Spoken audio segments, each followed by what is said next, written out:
শিয়ালিনী, তুমি অনেক ভালো। তুমি আমাদের এত যত্ন করেছো বলে আমরা এত পরিপুষ্ট হতে পেরেছি। আর আমরা হলাম চাদর লাল বেগুন গাছ।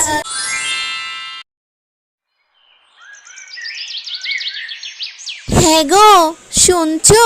তুমি কি কাজে যাচ্ছ? কাজ শেষ হলে কর্তাবাবুকে বলে মাইনেটা নিয়ে আসবে, কিন্তু কালকে মিনুর স্কুলে ফিস জমা দিতে হবে। আচ্ছা গিন্নি, ঠিক আছে। কর্তাবাবুকে বলে দেখি কি বলে উনি। উনি তো আবার হাড় কিপ্টে মানুষ, সহজে মাইনে টাইনে দিতে চায় না।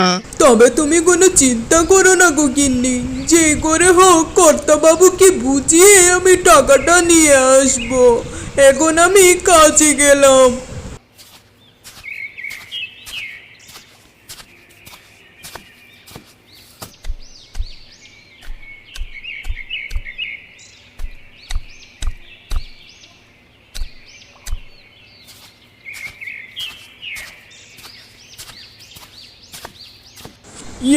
মানে বলছিলাম কি কর্তাবাবু, আজকে যদি আমার মাইনেটা একটু দিয়ে দেন আমার খুব উপকার হয়।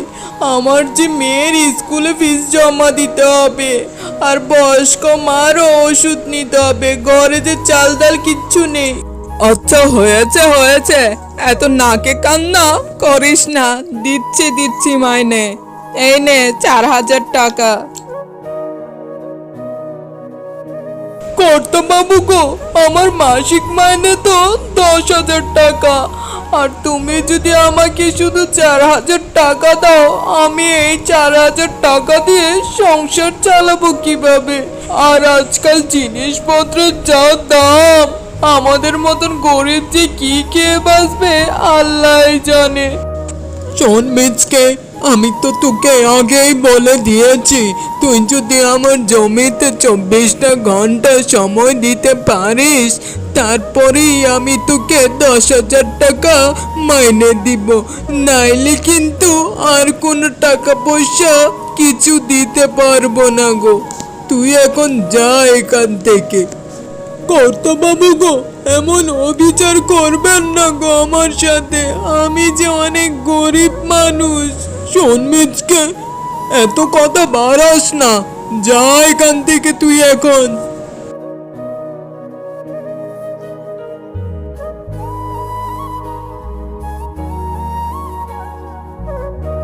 কি গো, আজ তোমার আসতে এত দেরি হলো যে? তা তোমাকে কি কর্তাবাবু মাইনেটা দিয়েছে? হ্যাঁ গো গিন্নি, কর্তাবাবু মাইনে দিয়েছেন, তবে কর্তাবাবু শুধু আমাকে 4000 টাকাই দিয়েছেন, আর বলেছে যদি আমি ওদের জমিতে 24টা ঘন্টা সময় দিই, তারপরেই আমাকে পুরো মাইনে দিবে। এখন আপাতত তুমি এই 4000 টাকাটা নিয়ে বাজার করো, তারপর না হয় কোনো ব্যবস্থা করব আমি। তুমি কোনো চিন্তা করো না গো গিন্নি, আল্লাহ ভরসায় সব ঠিক হয়ে যাবে। ওগো, কি বলছো কি তুমি এগুলো? আর এমন বিশ্রাম টিশ্রাম ছাড়া কি 24টা ঘন্টা ওনাদের জমিতে কাজ করা সম্ভব? উনি কেমন নির্দয় মহাজন! এমন নির্দয় হলে তো কাজ করা সম্ভবই না ওখানে। তুমি এক কাজ করো, ওখানে কাজ করা ছেড়ে দাও। আচ্ছা গিন্নি, ঠিক আছে, ভেবে দেখি এখন কি করা যায়। ঠিক আছে ঠিক আছে, তোমার যত ইচ্ছে তত ভাবো ঘরে বসে বসে। আমি বাজারে গেলাম, বাজার থেকে ঘরের জন্য কিছু সবজি আর মেয়ের জন্য দুধ নিয়ে আসি কিনে।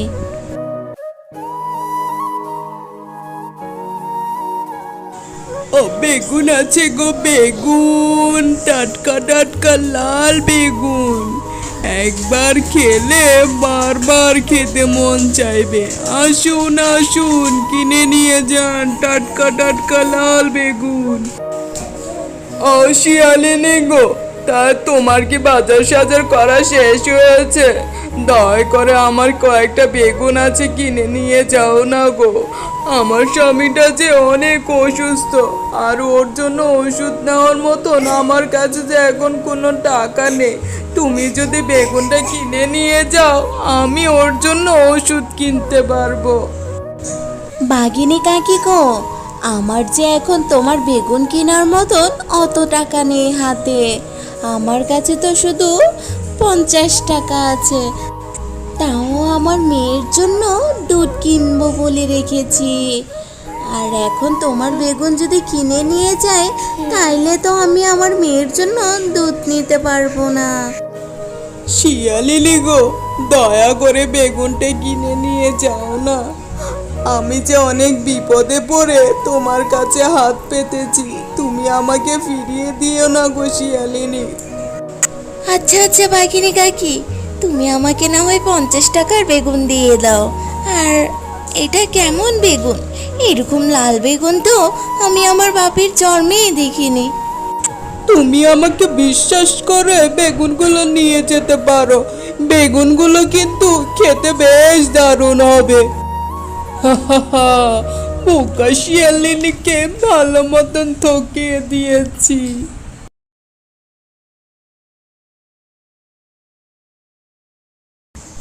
ও মা, তুমি বাজার থেকে এসেছো? তা আমার জন্য কি তুমি বাজার থেকে দুধ এনেছো গো মা? মারে, একটা অসহায় বাঘিনী কাকিমার সাহায্য করতে গিয়ে তোর জন্য আমি দুধ আনতে পারিনি গো মা।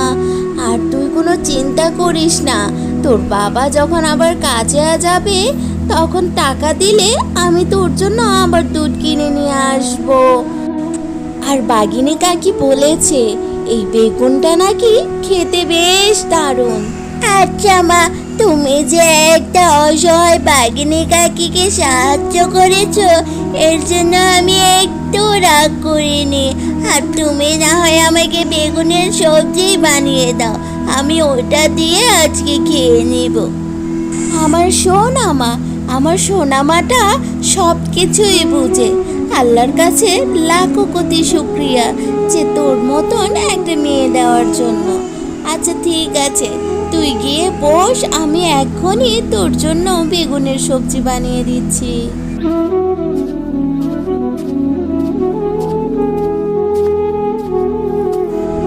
হাই হাই, এই কি বেগুনগুলো তো দেখি ভিতরে সব পোকা।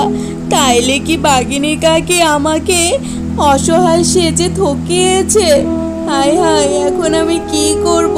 মেয়েটাকে তো কথা দিয়েছি যে এখন আমি ওর জন্য বেগুনের সবজি বানিয়ে দিব। এখন আমি কি করি? যাই, না হয় এক কাজ করি, বেগুনগুলো পুকুরে ফেলে দিই। পুকুরে ফেলে দিলে তো পাকা বীজ থাকলে ওখান থেকে গাছ হবে, আর গাছ হলে তো ওখান থেকে অনেকগুলো বেগুন ধরবে।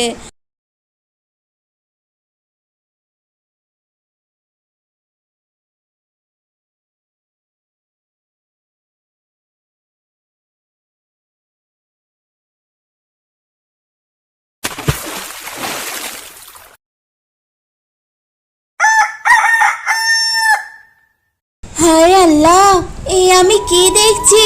কালকে যে একটা পচা বেগুন পুকুরে ফেলে দিয়েছিলাম, এখন দেখি ওখান থেকে কত বড় বড় বেগুন ধরেছে। এটা কি সত্যি নাকি স্বপ্ন দেখছি আমি?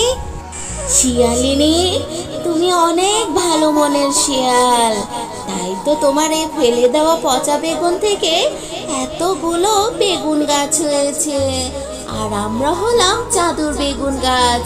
এই বেগুনের গাছে বেগুন কখনোই শেষ হবে না।